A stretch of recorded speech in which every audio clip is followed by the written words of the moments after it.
ચમત્કાર બુકની પ્રેક્ટિસ પ્રમાણે આજે બીજો ચેપ્ટર છે, એ છે જાદુઈ પથ્થર કે ચમત્કારિક પથ્થર. સૌથી પહેલું વાક્ય એવું લખેલું છે કે ભૂતકાળના રોદડા રડવાની જગ્યાએ આજ માટે તમને શેના માટે આભારી છો એ શોધવાનું ચાલુ કરી દો.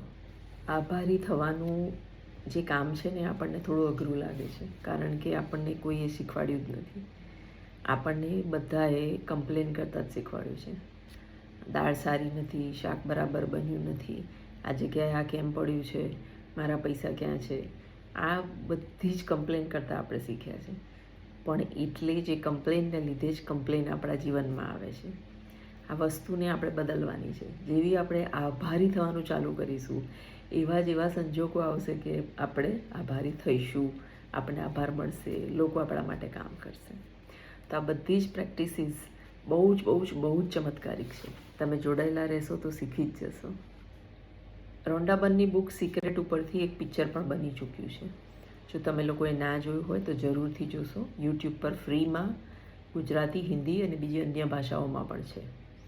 તો એ પિક્ચરમાં એવું બતાવે છે કે એક પિતાને તેનો પુત્ર બીમાર હોય છે, મરણ પથારીએ હોય છે અને તે મરવાની તૈયારીમાં હોય છે, પણ પિતાને એમ થાય છે કે કંઈક તો જાદુઈ વસ્તુ થાય કે મારો છોકરો બચી જાય.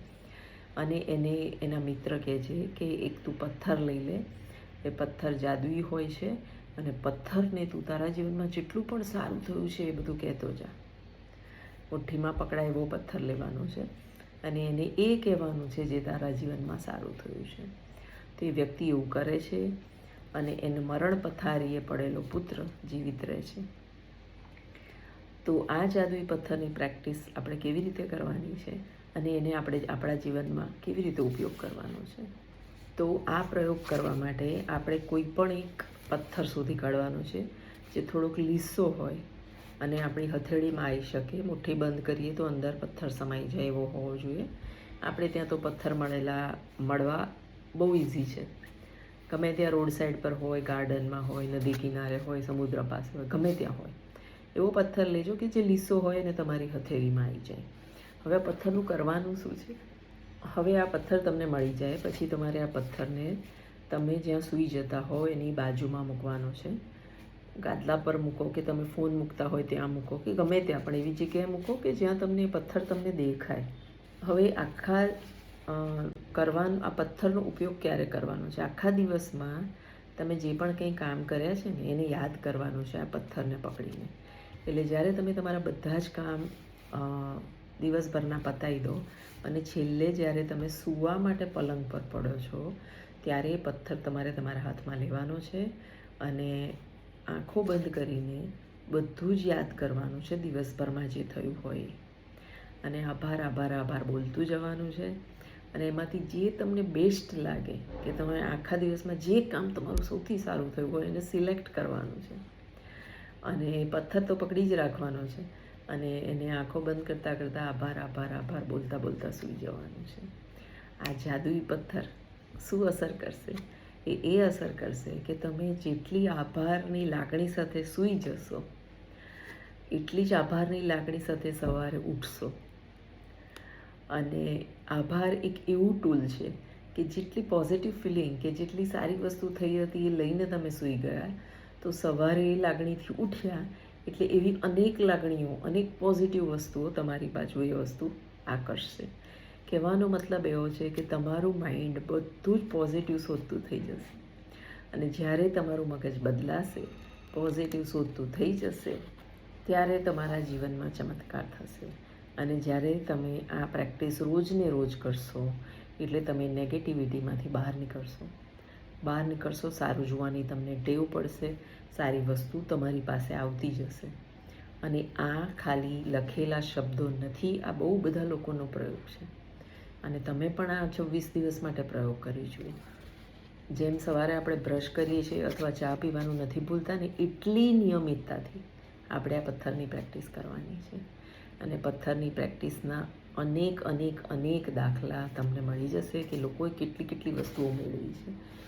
કોઈ આને પૃથ્વીનો ભાગ માને છે અને સમગ્ર પૃથ્વીને પોતાની સાથે અટેચ કરેલું ફીલ કરે છે અને આભાર માને છે તો એને એ લાગણીથી સારું લાગે છે. તમને આમાં કોઈ પણ લાગણી આવે પણ તમારે આ પ્રેક્ટિસ એ રીતે કરવાની છે કે જે પણ સારી વસ્તુ તમારા આખા દિવસમાં થઈ હોય એને યાદ કરતાં કરતાં ખુશી મનાવતા સૂઈ જવાનું છે. હવે આ પ્રેક્ટિસ સાથે હું ઘણા ટાઈમથી જોડાયેલી છું એટલે મને ખબર છે કે લોકોને શું ફાયદા થયા છે. તો હું તમને એ 1-2 ફાયદા જણાવવા માગું છું. ચેપ્ટર અહીંયા પૂરો થાય છે અને આની અંદર જે પ્રેક્ટિસ આપેલી છે એ પહેલાં કહી દઉં, પછી તમને ફાયદા કહું. કે રોજ સવાર ઉઠીને તમારે 10 તમારા પર કઈ કૃપા થઈ છે એટલે કે એનું લિસ્ટ લખવાનું છે કે હું આભારી છું કે આજે મને સવારમાં પરમાં ઉઠીને ગરમ નાસ્તો મળ્યો, આભાર આભાર આભાર, કંઈ પણ એવી રીતે એ 10 બ્લેસિંગ તમારે લખવાના છે. અને બીજું એક આ પથ્થર શોધીને રાખવાનું છે, એ જ આજના અભ્યાસક્રમમાં છે. આ પ્રેક્ટિસથી જે લોકોને ફાયદો થાય છે, જે લોકો આ પથ્થરની પ્રેક્ટિસ હાથમાં પકડીને પથ્થર લઈને સૂઈ જતા હોય છે, એ લોકોને સારી વસ્તુ વિચારતા શોધતા એટલી ગહેરી ઊંઘ આવે છે કે એ લોકોની ઊંઘની દવાઓ છૂટી ગઈ છે. પ્લસ ઘણા લોકો અડધી રાત્રે ઉઠી જતા હોય છે, તો આ પ્રેક્ટિસથી એ લોકો શાંતિથી આખી રાત સૂઈ રહે છે. અને બીજા જે ફાયદા છે કે સવારમાં ઉઠીને જે લોકો પોઝિટિવ ફીલ કરે છે એ તો છે જ, અને એ પોતાના જીવનમાં પૂરી ઊંઘ લેવાને કારણે તંદુરસ્ત પણ ફીલ કરે છે.